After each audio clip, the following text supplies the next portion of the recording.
Hello, আসসালামু আলাইকুম। সবাই কেমন আছেন? আমরা ভালো আছি আলহামদুলিল্লাহ, অনেক অনেক অনেক ভালো। আমরা রাজবাড়ি থেকে মাগুরে আসছি, রাস্তা দিয়ে হাঁটতেছি। রাস্তার মধ্যে দিয়ে রাস্তা, দুই পাশে মাঠ, মাঠে অনেক রকম ফসল। আলহামদুলিল্লাহ অনেক ভালো লাগতেছে, সত্যি এলাকাটা অনেক ভালো, এটা অনেকটা ভালো লাগতেছে। আর আমরা এই যে একটা রাস্তা দিয়ে হাঁটতেছি।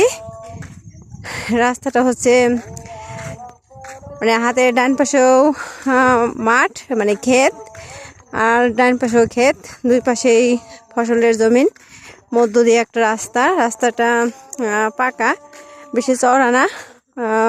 এটা অনেকটা ভালো লাগতেছে। সামনে কতগুলো তাল গাছ, খেজুর গাছ, বেশ ভালো জায়গাটা। তো সবাই ভালো থাকবেন, আল্লাহ হাফেজ, বাই।